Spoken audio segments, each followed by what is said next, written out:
Yeah,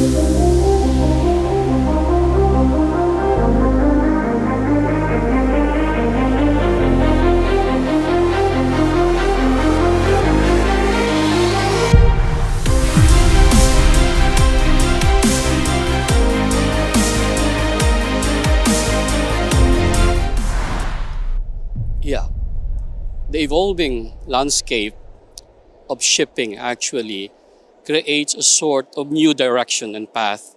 And we are talking about digitalization, decarbonization, and comes with that is the just transition for the crew.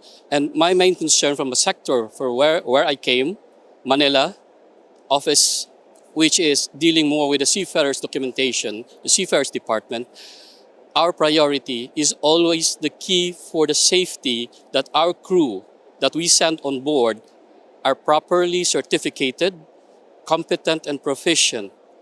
That has always been Marshall Island's utmost concern over the years. So it remains the same, the priority remains the same, it's the safety. We make sure that the seafarers are properly trained. That's why Marshall Island Registry has a lot of engagement with the training centers. We try to see that everything is according to the regulations.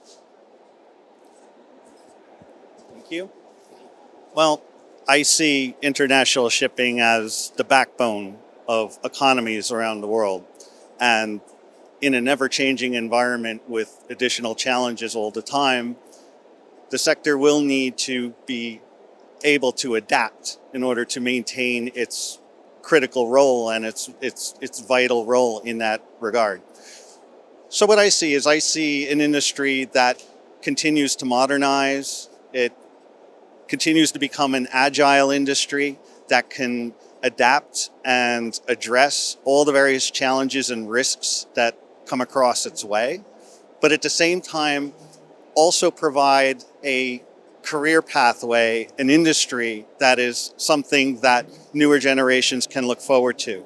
And so we all have a very critical role in that regard. And our priority, of course, as Leo had said, is ensuring the safety of the seafarers involved, but also to provide an environment for those seafarers to be able to thrive.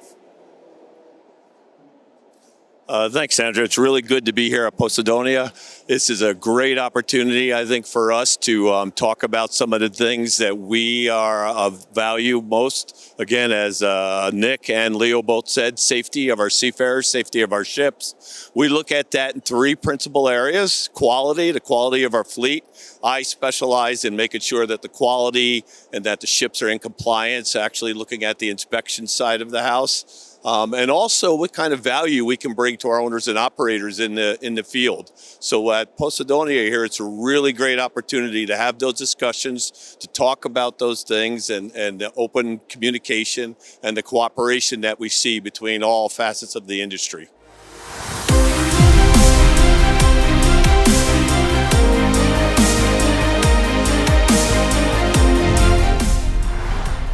Yeah, I think overall, very, very concerned with the operating environment now in the field, like we said, out at sea. And as Leo hinted before, I think the important thing is most of what we see is that our owners and operators are concerned for their crew.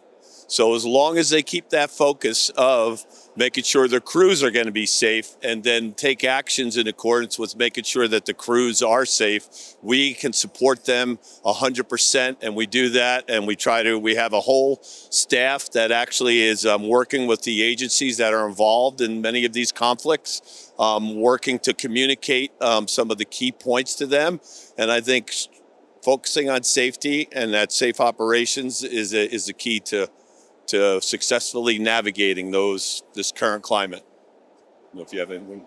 Yeah, I mean, I would just add, I would agree that the current geopolitical situation is creating a complex and unpredictable environment for the industry to be able to operate. So in that regard, I think it's, again, important looking at, and I guess we'll hopefully talk about compliance initiatives and ensuring that not only do current standards are maintained, but that the current situation and complexities don't take away priorities in other areas, such as crew well-being, as well as the environment and marine safety as well.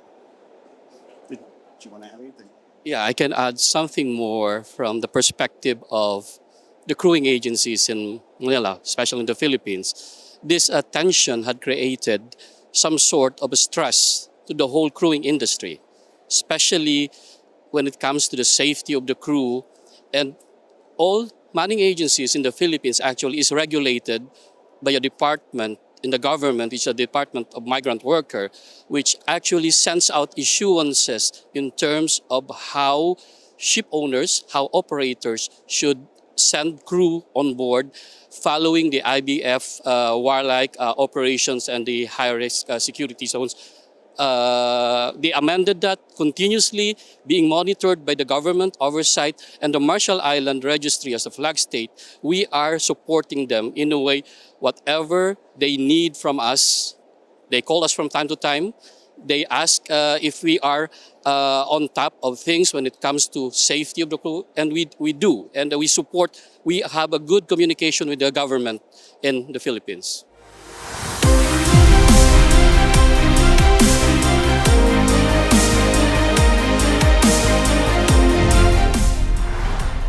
Well, I think because of the complexity, that in itself provides a challenge for ship owners in order to ensure compliance. That unpredictability makes it much more difficult, and it puts stress on all the various supporting aspects of the industry. So making sure that crew changes can take place, trying to avoid issues of seafarer fatigue and abandonment and shortage of seafarers as well. But in addition to that, also making sure that the ships and the crews have everything they need to continue to comply not only with seafarer welfare and well-being type requirements, but also critical safety requirements, ensuring as well that ships continue to be surveyed, continue to meet all of their various obligations. And it just does not just fall on the ship. This also falls on pretty much every stakeholder involved. This is a critical issue that flag states, of course, look at with respect to obligations on different international treaties. And so certainly a more complex environment makes it much more challenging to be able to carry out those responsibilities effectively.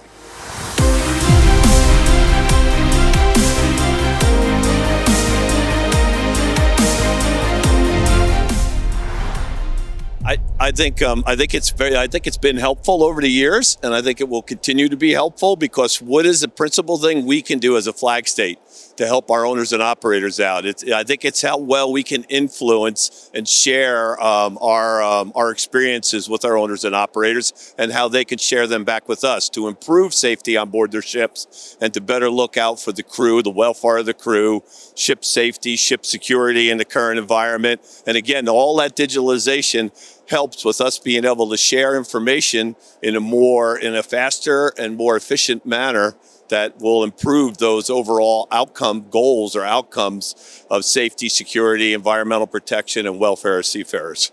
So, and if I could add, you mentioned environmental performance. Digitalization is seen as sort of a critical component to any kind of energy transition, particularly where we're implementing and developing new types of technologies and trying to also create greater efficiencies in the whole in the whole system. So digitalization, of course, is something that we do have to embrace, and we utilize that to many advantages to improve efficiency and basically improve the status of the industry overall.